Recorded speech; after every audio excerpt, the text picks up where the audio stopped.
Dan ini penting saya sampaikan di mana-mana, ya. Jangan harap karena memiliki nasab yang bagus sampai ke Rasulullah sekalipun bersambungnya, namun jika akhlaknya buruk kemudian dia bisa selamat nanti di akhirat. Jangan harap mau turunan Rasul sekalipun. Ini saya yang ngomong, ya. Kalau ada orang-orang yang mengaku diri sebagai keturunan Rasul tapi akhlaknya buruk, suka malakin kiai, malakin masyarakat, bilang suruh ketemu dengan saya, atau jangan begitu, mendingan ditewak heula. Ya, lebih baik ditangkap dulu, diikat di pohon kencur, ya di tangkal cikur borogod heula, atau di tangkal cikur mamuran moal kumaha can anggeus teangan sarang kira rangge kaprukeun tah. Nah, kan nyocoan gitu tuh man. Rasul gak ngajarin seperti itu. Jadi mulai sekarang beranilah untuk melawan. Saya yang ngajarin gak apa-apa, tanggung jawab saya. Supaya apa? Syariat tetap ditegakkan. Jangan sampai banyak orang yang justru memanfaatkan kemuliaan Rasul Shallallahu Alaihi Wasallam untuk hal-hal yang buruk. Nah, belum tentu juga benar nasabnya, ya kan? Kita kan cuma mengira-ngira husnuzon saja selama ini. Bahkan ternyata ada kajian ilmiah dari Kyai Haji Imaduddin, ternyata banyak yang nasabnya itu munqati, terputus. Bahkan bukan terputus lagi, emang tidak bernasab kepada Rasulullah. Cuma di Yaman itu ada seorang penguasa, pernah ada yang menjadi penguasa, ya, menjadi raja dulu di sana, yang mengakukan dirinya sebagai seorang keturunan Rasul Shallallahu Alaihi Wasallam, pemilik dinasti. Ada orang sebagai pemimpin dinasti yang mengakukan, menisbatkan dirinya bersambung nasabnya kepada Rasul Sallallahu Alaihi Wasallam, kepada orang-orang mereka atau orang tersebut, ya, gembar-gembornya sebagai keturunan Rasul. Tapi ketika didatangi oleh seorang yang nasabah, ahli nasab, naqib, munsib, ditanya, wahai tuan raja, dari mana nasab anda? Dia kemudian mengeluarkan pedangnya, inilah nasabku. Jadi seorang naqib saja diancam. Ya akhirnya tidak ada kejelasannya, hanya pengakuannya saja dinisbahkan kepada keturunan Rasul yang sahih. Maka awas hati-hati. Qala Rasulullah sallallahu alaihi wa alihi wasallam, addibu auladakum ala thalathi khisalin. Didiklah anak-anak kalian dengan 3 hal. Yang pertama, hubbi nabiyihim. Didik anak-anak kalian agar mencintai baginda nabinya. Kenapa tidak langsung mengajarkan agar dia cinta kepada Allah saja? Karena yang menyampaikan atau membawa risalahnya Allah adalah Rasulullah. Jadi ketika seorang anak, biasanya anak ini lebih kepada sesuatu yang lahiriah. Ketika sifat Allah itu al-ghaibu, yang mungkin tidak nampak kasat mata oleh si anak, maka ini bagi anak-anak tidak akan mudah untuk bisa sampai pada benak dan pikiran mereka. Namun ketika anak kita dididik, diajarkan agar mereka mencintai Nabi, maka niscaya mereka akan menerima syariah dari sang Nabi. Apapun yang diajarkan oleh Rasul Sallallahu Alaihi Wasallam berupa ritual-ritual ibadah seperti sholat, puasa, kemudian birrul walidain, maka tentu si anak akan melaksanakannya dengan sukacita. Ketika si anak diajarkan bagaimana mencintai orang yang membawa ajaran tersebut. Yang kedua, wa hubbi ahli baitin nabi. Dan didik anak-anak kalian untuk mencintai ahli bait Nabi. Mencintai berbeda dengan taat. Nah, ini penting sekali. Bukan berarti ketika kita atas nama mencintai, lantas kita taat atau mengikuti, mematuhi segala tindak tanduk semua orang yang dikatakan ahlul bait Nabi. Sehingga andaikan ada ahlul bait Nabi, andai pun itu benar ahlul bait, andai ya, andai gitu. Jika itu juga jika belum tentu. Jika pun itu adalah ahlul bait Nabi, lantas kemudian mengajak atau mengajarkan umat ini kepada hal-hal yang buruk, contoh memprovokasi masyarakat atau menghasut masyarakat untuk memberontak kepada pemerintah yang sah, maka jangan diikuti, jangan didengar, dan jangan ditemani. Lantas bagaimana ketika orang tersebut mengatakan afdalul jihad kalimatu haqqin inda sultanin zairin, sebaik-baik jihad adalah menyampaikan kalimatul haq di hadapan sultan, pemimpin yang jair, yang buruk, yang kejam. Lalu ternyata caranya dengan cara yang salah, malah memprovokasi masyarakat untuk angkat senjata. Bagaimana jika ada seorang yang mengatakan dirinya sebagai keturunan Rasul, mengajak umat, memprovokasi umat supaya angkat senjata melawan kepada pemerintah yang sah, atau memakzulkan pemimpin yang sah menurut konstitusi, menurunkan presiden yang sah menurut konstitusi? Bagaimana? Jangan diikuti. Bahkan di dalam riwayat Imam Muslim, dalam Sahih Muslim diriwayatkan, man atakum wa amrukum jami'un ala rajulin wahidin, andaikan kalian sudah sepakat memilih pemimpin yang sah menurut konstitusi, namun ada seseorang yang datang kepada kalian, padahal kalian sudah sepakat, wa amrukum jami'un ala rajulin wahidin, ayyashukku asakum, orang tersebut datang untuk mematahkan tongkat-tongkat kepemimpinan di antara kalian, au yufarriqu jama'atakum, atau bertujuan untuk memecah belah perkumpulan kalian, persatuan bangsa kalian, apa konsekuensinya? Apa tindakan yang harus kita ambil ketika kita menghadapi adanya kelompok atau orang-orang tersebut, bahkan andai pun dia itu adalah keturunan Rasul sekalipun? Maka konsekuensinya tegas Rasulullah, faktuluh. Makna asal faktuluh itu bunuhlah dia, tapi tidak berarti serta-merta langsung bunuh, enggak. Ada tata caranya, ada tahapan-tahapannya. Tahapan yang pertama, dinasehati dulu, dirangkul. Namun ketika dia sampai angkat senjata, ya, sebelum angkat senjata dia memprovokasi, maka tangkap oleh penegak hukum, tangkap, adili oleh penegak hukum, ya, sesuai dengan hukum yang berlaku. Namun jika dia memprovokasi bahkan supaya masyarakat ini angkat senjata, supaya perang menjadi bobot, memberontak, maka lawan. Sallu ala Nabi Muhammad, sallu ala Nabi Muhammad, sallu ala Sayyidina Muhammad.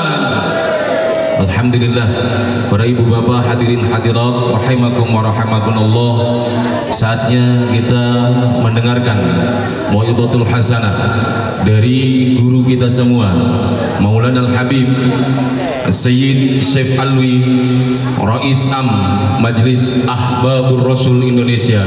Waktu dan tempat kami persilahkan, tafadhal alaihi. Shallu ala Nabi Muhammad.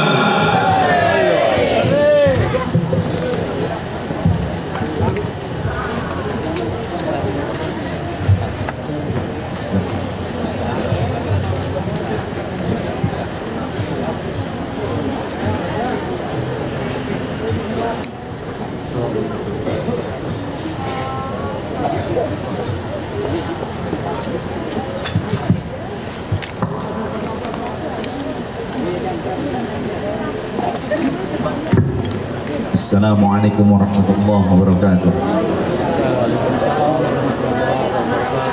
Bismillahirrahmanirrahim. Alhamdulillahi rabbil alamin. Asyhadu an la ilaha illallah wahdahu la syarika lahu wa asyhadu anna sayyidina Muhammadan abduhu wa rasuluhu la nabiyya ba'dah.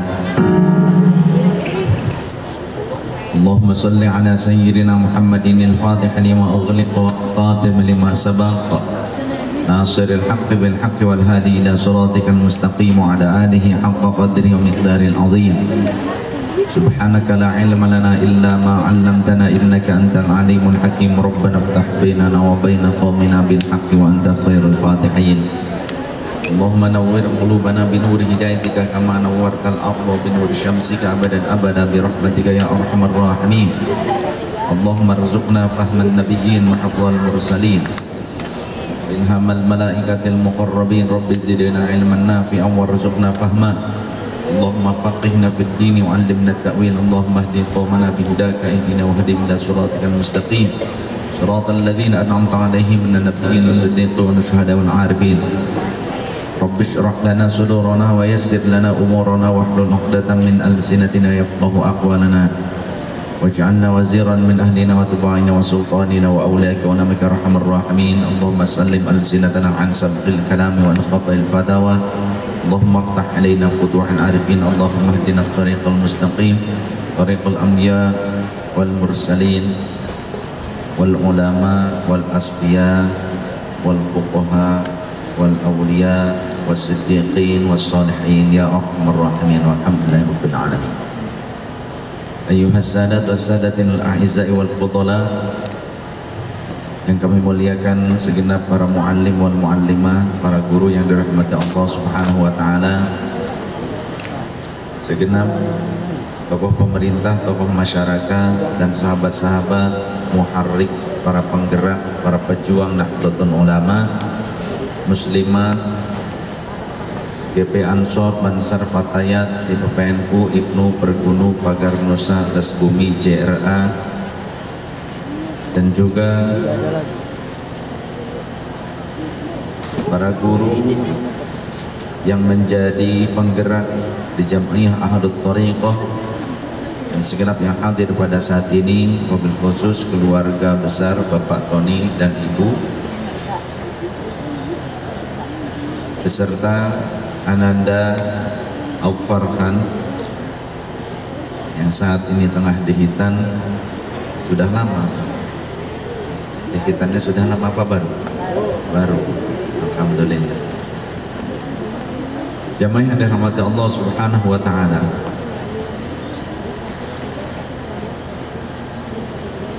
ketika kita diberikan anak, maka hakikatnya merupakan titipan dan anugerah dari Allah Subhanahu wa taala.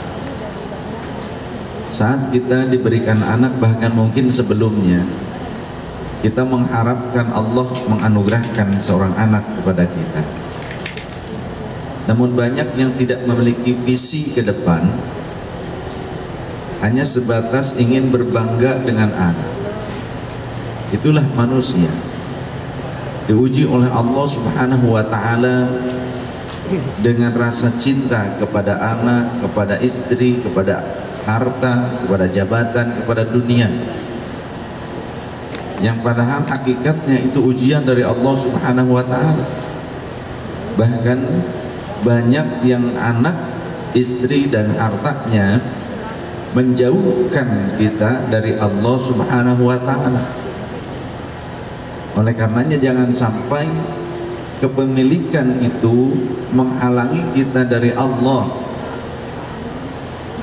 Jadikan misi kita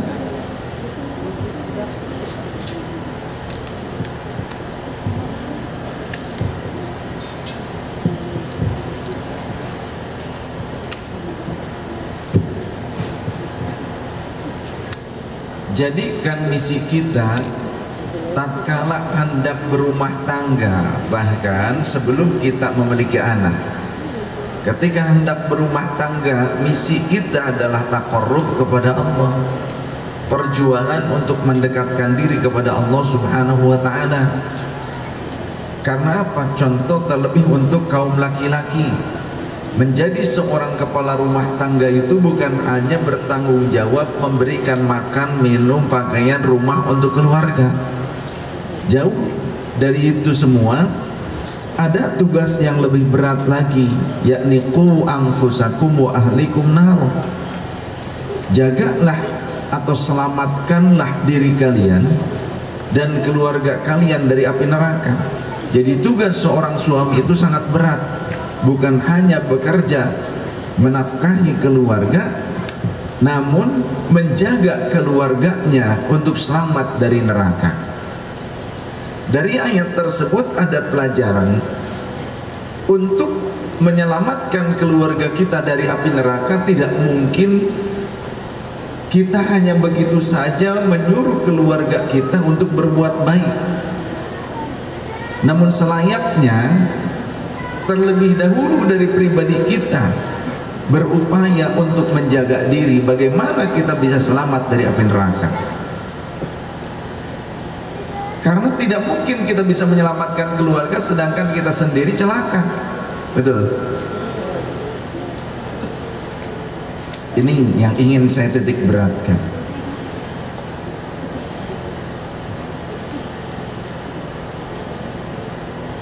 Di Subang ini cerita nyata. Cerita nyata. Di Subang, gak jauh dari sini lah, gak jauh dari sini, kurang lebih agak sana. Tapi kalau jalan kaki jauh juga. Dekat dengan Arhanud ya. Ada pesantren pernah manggil saya. Jadi ada cerita bahwa di pesantren tersebut ada seseorang yang menisbatkan dirinya bersambung sanadnya kepada Rasulullah Sallallahu Alaihi Wasallam. Bahasa lainnya orang Subang atau orang Pamanukan mungkin menyebutnya Habib, menyebutnya Habib. Lalu kemudian nih Habib muda ini dipesantrenkan oleh ayahnya. Ayahnya sering datang, ayahnya juga mungkin dipanggilnya Habib oleh orang-orang. Dipesantrenkan anak tersebut di sebuah pesantren di Subang. Lalu ternyata orang tua si anak ini sebelum mesantrenin si anak dan ketika sudah memesantrenkan, menitipkan anaknya di pesantren tersebut, si ayah ini seringkali melakukan hal-hal yang tidak terpuji. Apa gampangannya? Malak. Habib tapi suka malakin kiai. Nah di sini di Pamanukan suka ada enggak yang kayak begitu? Suka ada enggak? Ada. Ada ini enggak? Ada korbannya enggak? Di sini yang hadir ada korbannya enggak? Kiai aja, kiai barangkali biasanya datangnya kiai biasanya. Biasa pokoknya. Atau orang yang suka malaknya ada nggak di sini? Ini kayaknya lumayan, ini kuningnya. Ya. Buat nampol lumayan. Ini kejadian nyata. Bahkan ketika saya diundang, ketika sudah menjelang ya dekat ke pesantren, menjelang sampai ke pesantren, panitia yang sudah menjemput saya di dekat Arhanud itu menelpon pada kiai bahwa saya sudah sampai ke Arhanud, tinggal masuk ke belakangnya terus sampai ke pesantren. Itu ada Habib, ayah dari seorang Habib muda, yang si ayah ini menitipkan anaknya di pesantren tersebut, kemudian pergi kabur, pamit seketika pulang kepada kiai. Kenapa? Tidak mau ketemu dengan saya. Kali aja tadi sore di sini ada orangnya juga, tapi sekarang nggak hadir, nggak berani ketemu. Kadang banyak seperti itu. Saya belum diberitahu tentang hal ini. Kemudian saya biasa ngaji dulu. Tapi di dalam pengajian saya menyampaikan tentang hal-hal seperti ini juga. Bagaimana sikap seorang ayah ataupun orang tua jika menginginkan keluarganya selamat nanti di akhirat, maka orang tuanya dulu harus berupaya menyelamatkan diri. berjuang bagaimana caranya orang tua ini menjadi orang yang selamat sehingga nanti bisa menyelamatkan keluarganya. Bagaimana mungkin ingin menyelamatkan keluarganya nanti di akhirat tapi dirinya sendiri tidak berupaya untuk selamat. Yang padahal di dalam surah At-Tur Allah berfirman, alladzina amanu wattaba'athum dzurriyyatuhum biimanin alhaqna bihim dzurriyyatahum wa ma alatnahum min amalihim min syai' kullu imri'in bima kasaba rahin wallahu wa rasuluhu a'lam bi muradihi wa ma'na. Orang-orang yang beriman dan diikuti oleh zurriyahnya juga ikut beriman, nanti akan dihubungkan mereka di akhirat. Yang mana andaikan zurriyahnya ini beriman tapi tidak lebih soleh dibandingkan leluhurnya, maka nanti leluhurnya bisa memberikan syafaat kepada zurriyahnya tersebut. Yang penting iman, sama-sama beriman.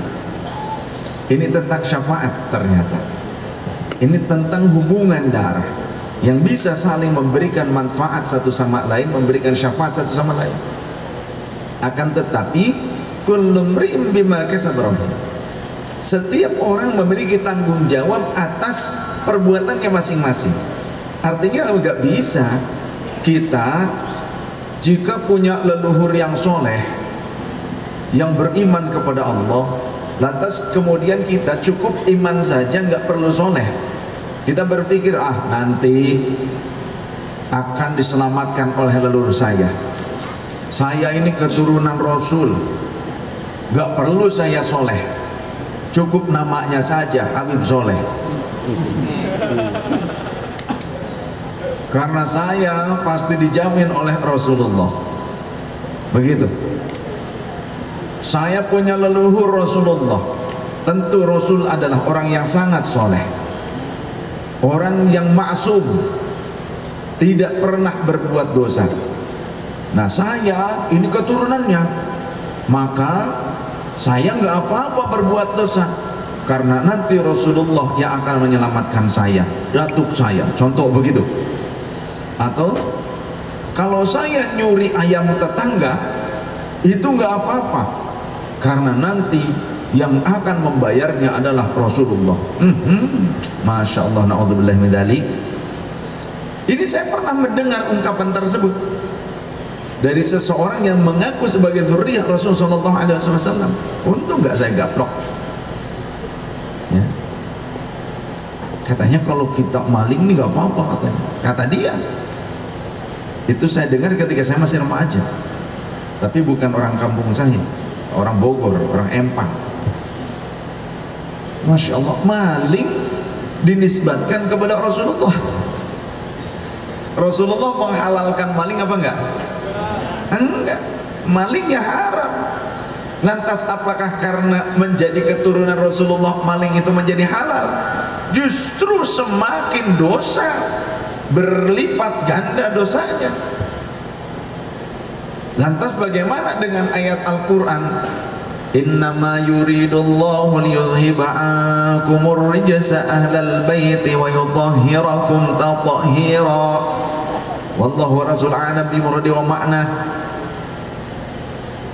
Wahai ahlul bait Nabi, sesungguhnya Allah berkehendak untuk membersihkan kalian, menghilangkan rizun kotoran dari diri kalian, dan menyucikan kalian dengan sesuci-sucinya.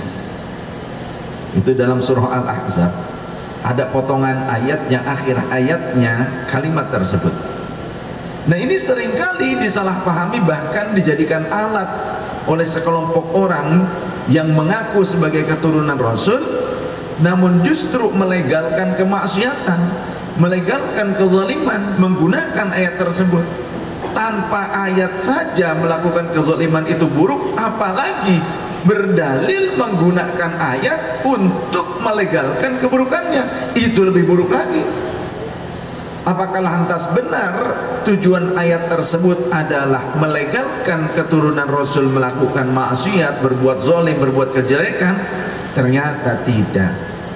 Andai kita membaca dari 4 ayat sebelumnya, 3 ayat sebelumnya, dari 3 ayat sebelumnya beserta ayat yang terakhir ini yang keempat, yang tadi ada kalimat innama yuridullah dan selanjutnya.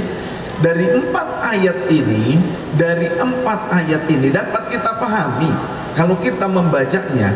Bahkan ayat itu ditujukan kepada keluarga Rasul yang terdekat pada saat itu.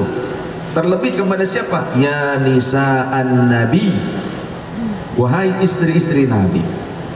Sekelas istri Nabi, kemudian juga keluarga Nabi yang terdekat, Sayyidah Fatimah, Sayyidina Ali, Sayyidina Hasan wal Husain radhiyallahu anhum, masuk dalam kategori ahlul bait yang utama. Sekelas istri Rasul yang boleh melihat aurat Rasul. Rasul juga boleh melihat aurat mereka. Mereka ngaulani, cek sudah ngaulaan Rasul, khidmat kepada Rasul, sehari-harinya terus khidmat kepada Rasul, dalam bimbingan Rasul, dalam didikan Rasul. Sekelas keluarga intinya Rasul saja. Ternyata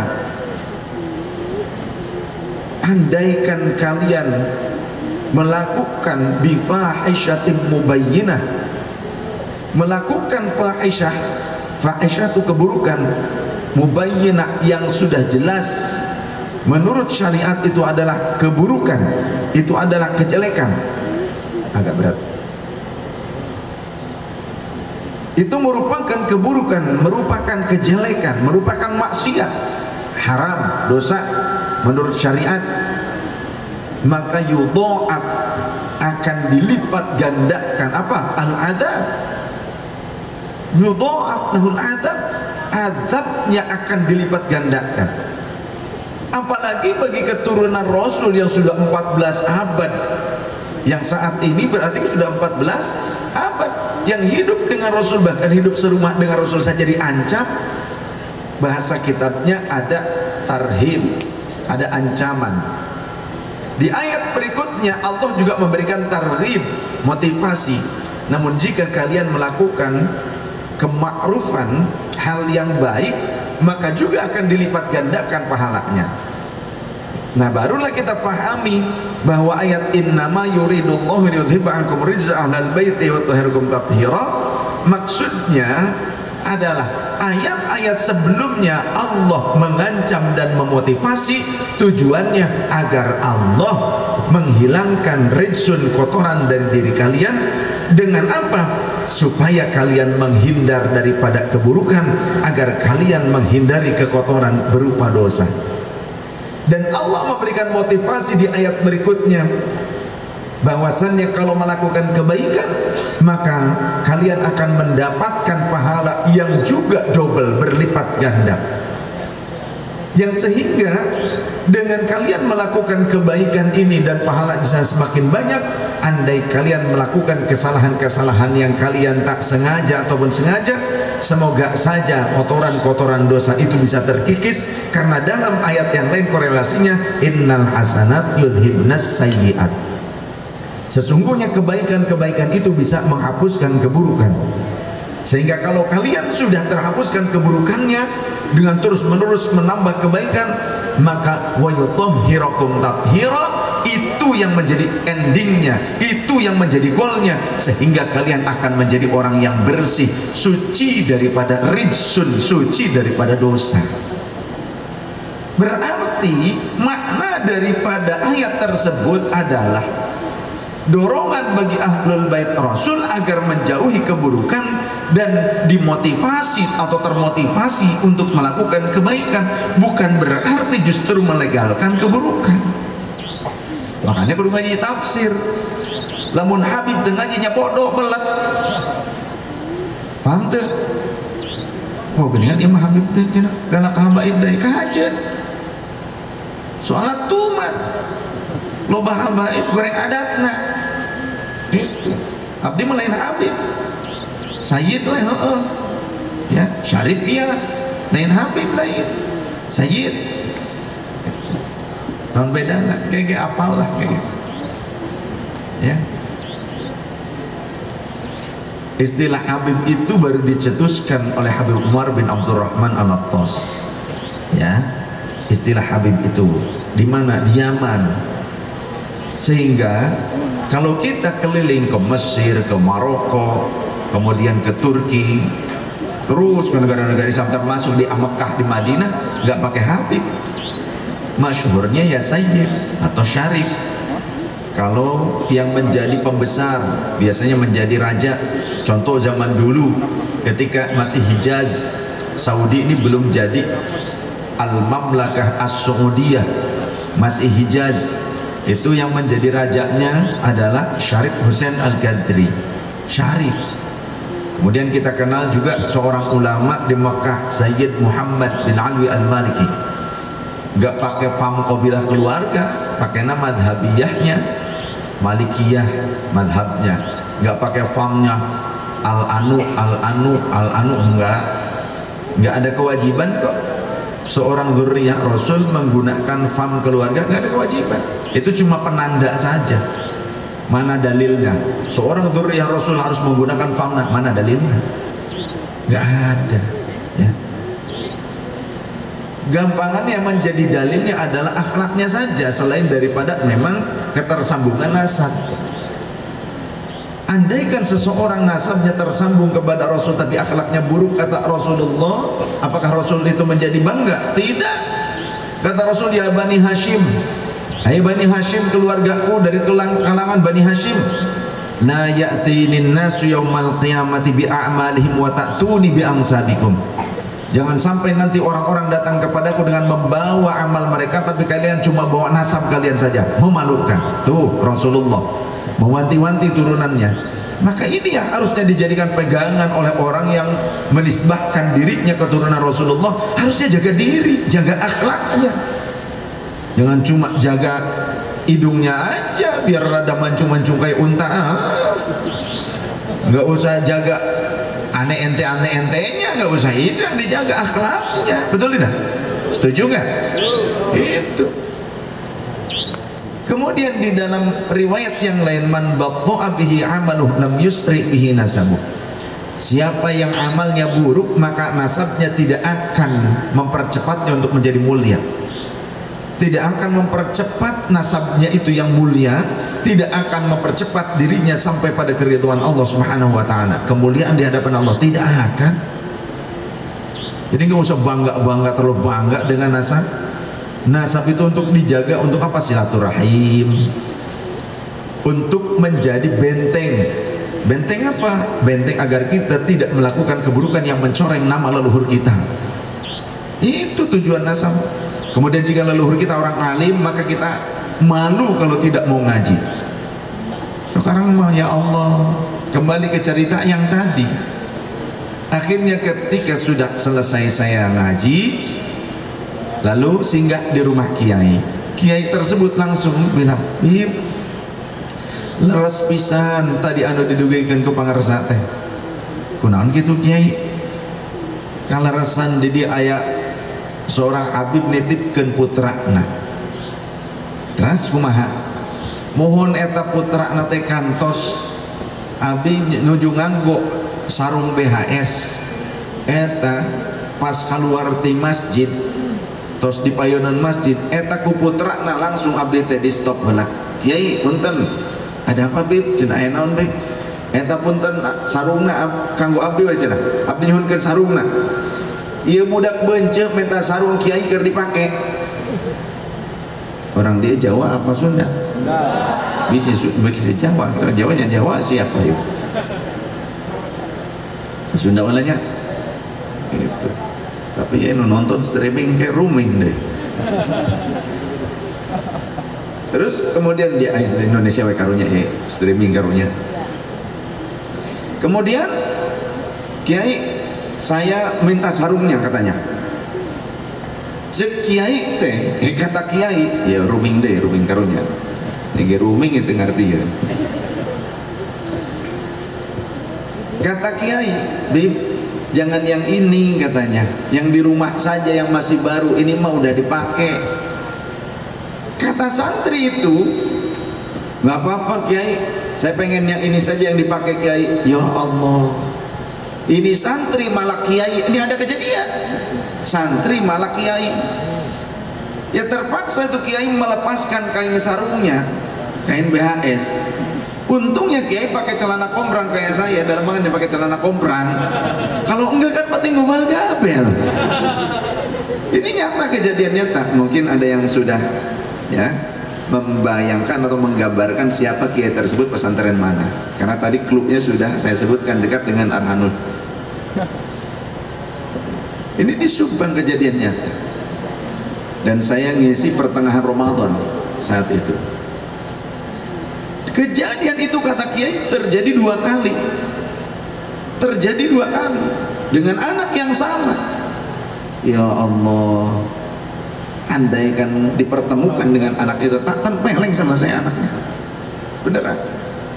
Lantas bagaimana, ini ada yang bertanya dalam hatinya, dalam benak hatinya, bagaimana kalau ada Habib-habib datang ke tempat kami kemudian minta-minta uang dengan paksa, minta uang sejumlah uang yang banyak.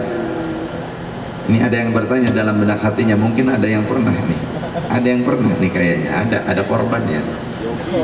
Ini sebelah sini, di sini juga ada lagi ada yang bilang nih, bagaimana Bim pernah ada yang jualan minyakkah, sorbankah, sarungkah, tapi nggak galib harganya, nggak umum, harganya mahal banget, jutaan. Ada nih korban nih, ada nih. Terus gimana kalau menolaknya? Ada korbannya ini. Dalam benak hatinya kok nyamannya cicing weh guys. Rungukkan weh lah. Bagaimana sikap kita terhadap orang yang seperti itu? Satu kata, lawan. Apa? Lawan. Aduh sian kawalat sian anu ngomong ya. Aduh sian kawalat. Moal kalawat. Kalawat weh, leuwih ti kalawat mah. Betul kan? Leuwih ti kalawat mah. Moal kalawat ieu moal. Tong sieun ayeuna mah. Negara kita adalah negara hukum. Panglima kita adalah penegakan hukum. Maka siapapun orangnya merampas hak kemerdekaan Anda sekalian atau membuat Anda tidak nyaman, Anda punya hak untuk melawan mereka. Aduh sieun kita di syafaatan moal tong sieun Anda punya hak ya. Urusan syariat itu yang harus dikedepankan. Tong aya istilah teu enak. Ini akan semakin banyak orang-orang yang akhirnya memanfaatkan umat. Rasul itu sangat sayang kepada umat. Sampai menjelang wafatnya saja, ummati kaifali ummati. Kenapa sekarang ada orang mengaku keturunan Rasul tapi ternyata tidak sayang kepada umatnya Rasul? Bahkan ke kiai, aneh mau ngadain maulid, ente mau ngasih berapa? Ku kiai itu diberi 300.000. Mas moloyong tajelema nate sudah pergi itu orangnya, kemudian dibuka modal amplop, noh alah 300.000 balik deui. Minta duit, minta uang yang warnanya merah ratusan ribu sebanyak 99 lembar katanya. Itu ada. Emang di mana kejadian? Ini korbannya. Ya. Ini beres nikah dipalakin. Saya datangnya siang, ternyata setelah beres resepsi datangnya, ini dipalakin.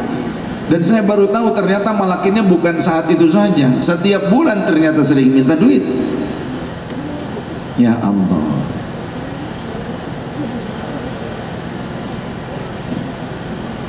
Terima kasih. Itu dulu.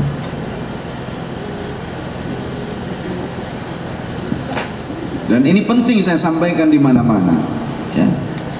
Jangan harap karena memiliki nasab yang bagus sampai ke Rasulullah sekalipun bersambungnya, namun jika akhlaknya buruk kemudian dia bisa selamat nanti di akhirat. Jangan harap mau turunan Rasul sekalipun. Ini saya yang ngomong ya. Kalau ada orang-orang yang mengaku diri sebagai keturunan Rasul tapi akhlaknya buruk, suka malakin kiai, malakin masyarakat, bilang suruh ketemu dengan saya, atau jangan begitu, mendingan ditewak heula. Ya, lebih baik ditangkap dulu, diikat di pohon kencur, ya ditangkal cikur, borogod heula, atau ditangkal cikur mamuran moal kumaha, can anggeus. teangan sarang kira rangge kaprukeun tah. Nah, kan nyocoan gitu. Tuh man. Rasul gak ngajarin seperti itu. Jadi mulai sekarang beranilah untuk melawan. Saya yang ngajarin gak apa-apa. Tanggung jawab saya. Supaya apa? Syariat tetap ditegakkan. Jangan sampai banyak orang yang justru memanfaatkan kemuliaan Rasul Shallallahu Alaihi Wasallam untuk hal-hal yang buruk. Nah, belum tentu juga benar nasabnya, ya kan? Kita kan cuma mengira-ngira husnuzon saja selama ini. Bahkan ternyata ada kajian ilmiah dari Kyai Haji Imaduddin, ternyata banyak yang nasabnya itu munqati, terputus. Bahkan bukan terputus lagi, emang tidak bernasab kepada Rasulullah. Cuma di Yaman itu ada seorang penguasa, pernah ada yang menjadi penguasa, ya, menjadi raja dulu di sana, yang mengakukan dirinya sebagai seorang keturunan Rasul Shallallahu Alaihi Wasallam, pemilik dinasti. Ada orang sebagai pemimpin dinasti yang mengakukan, menisbatkan dirinya bersambung nasabnya kepada Rasul Sallallahu Alaihi Wasallam, kepada orang-orang mereka atau orang tersebut, ya, gembar-gembornya sebagai keturunan Rasul. Tapi ketika didatangi oleh seorang yang nasabah, ahli nasab, naqib, munsib, ditanya, wahai tuan raja, dari mana nasab anda? Dia kemudian mengeluarkan pedangnya, inilah nasabku. Jadi seorang naqib saja diancam. Ya akhirnya tidak ada kejelasannya, hanya pengakuannya saja dinisbahkan kepada keturunan Rasul yang sahih. Maka awas hati-hati. Sallu ala Nabi Muhammad. Kita salawatan dulu.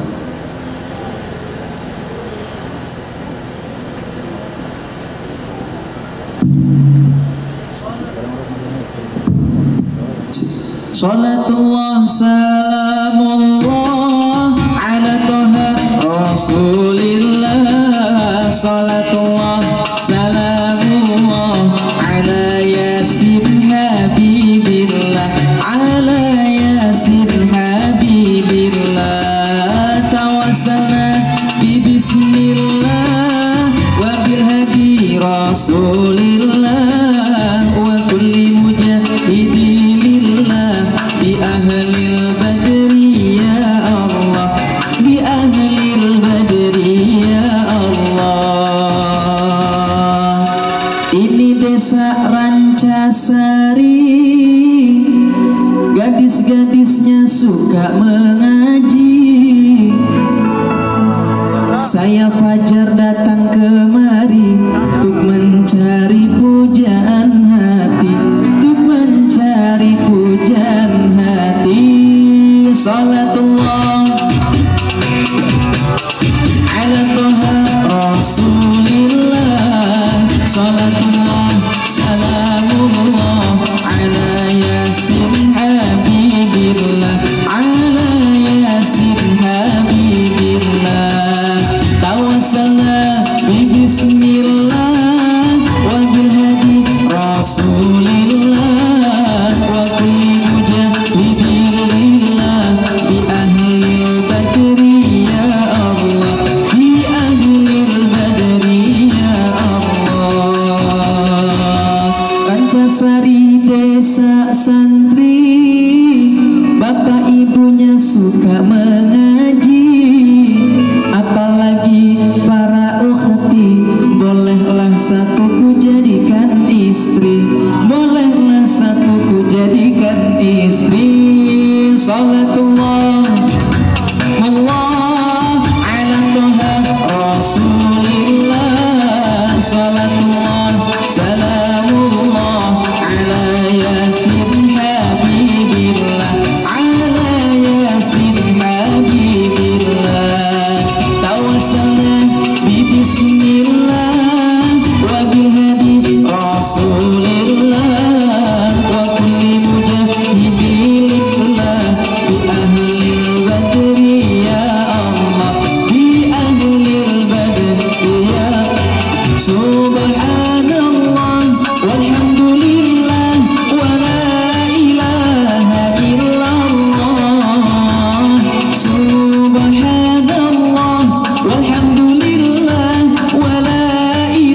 Rasulullah sallallahu alaihi wasallam, "Addibu auladakum ala thalathi khisalin."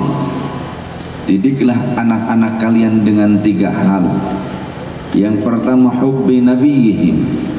Didik anak-anak kalian agar mencintai baginda nabinya. Kenapa tidak langsung mengajarkan agar dia cinta kepada Allah saja? Karena yang menyampaikan atau membawa risalahnya Allah adalah Rasulullah. Jadi ketika seorang anak, biasanya anak ini lebih kepada sesuatu yang lahiriah. Ketika sifat Allah itu al-ghaibu, yang mungkin tidak nampak kasat mata oleh si anak, maka ini bagi anak-anak tidak akan mudah untuk bisa sampai pada benak dan pikiran mereka. Namun ketika anak kita dididik, diajarkan agar mereka mencintai Nabi, maka niscaya mereka akan menerima syariah dari sang Nabi.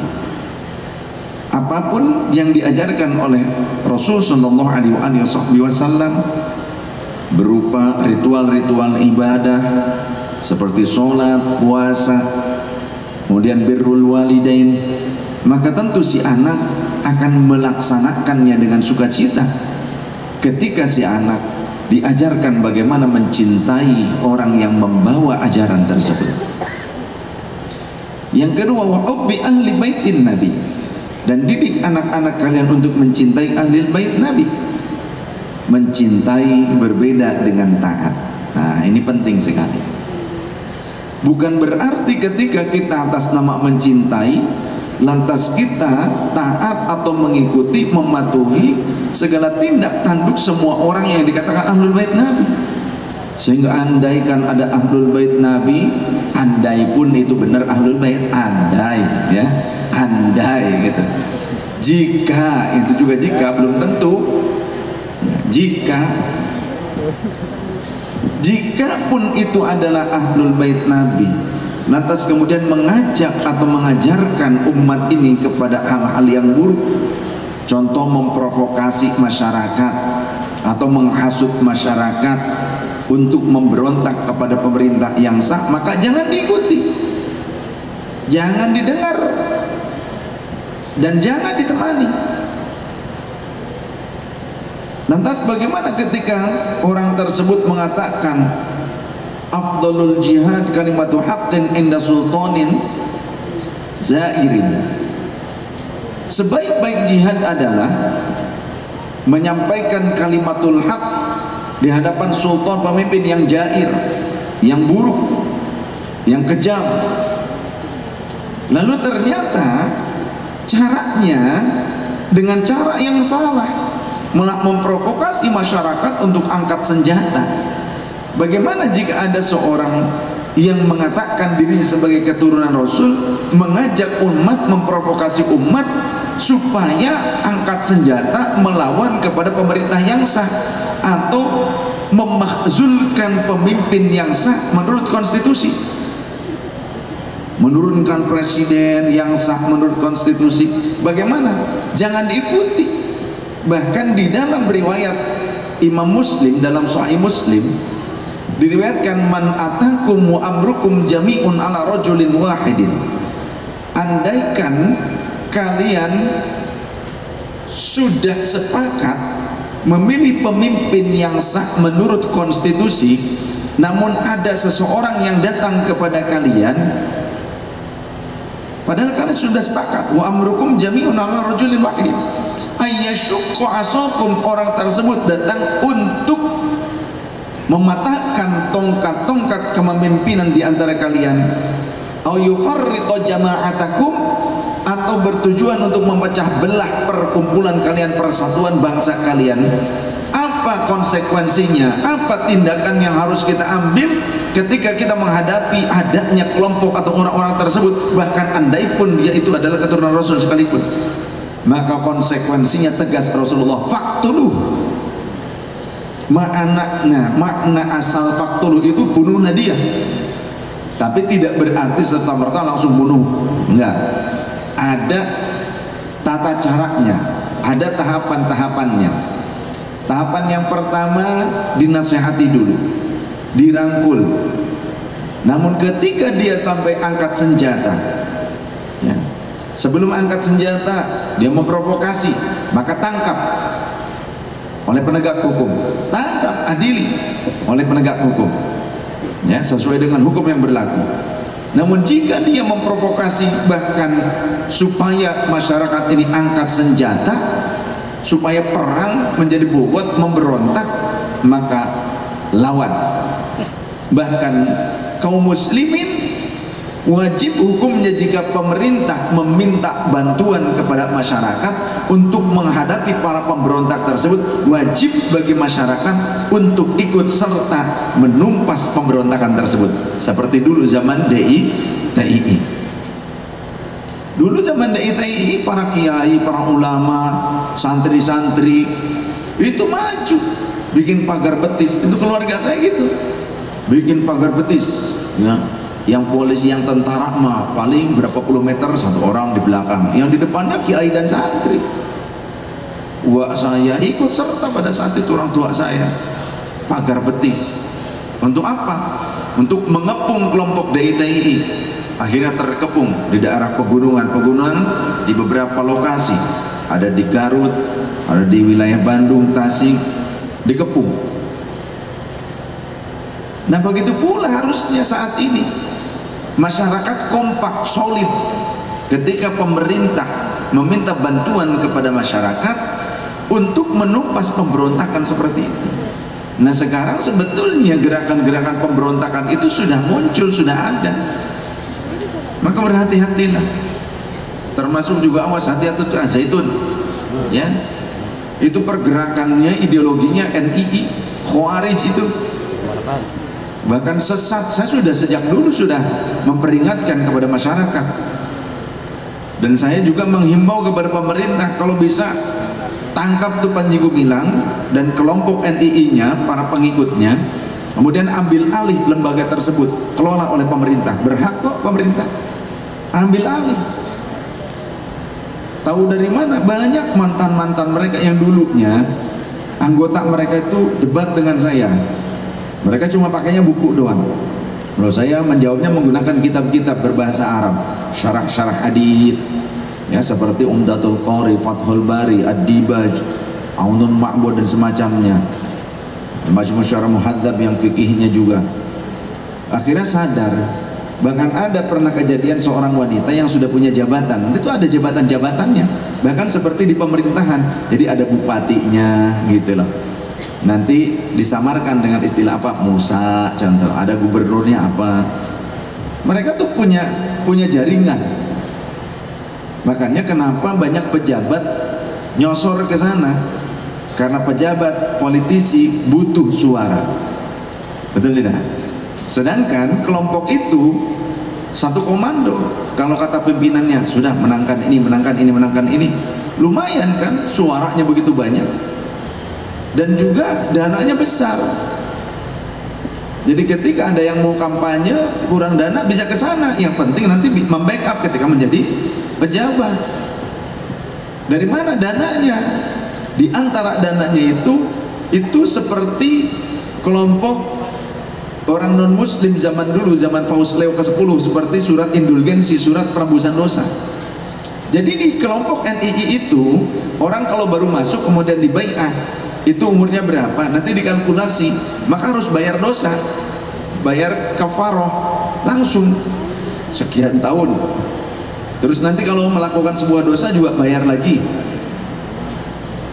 Bahkan di pesantrennya saja itu kalau mau melakukan zina tidak masalah, yang penting asal bisa bayar dosa aja. Ini cerita nyata semuanya yang sekarang menjadi jamaah saya. Salah satunya ada seorang perempuan.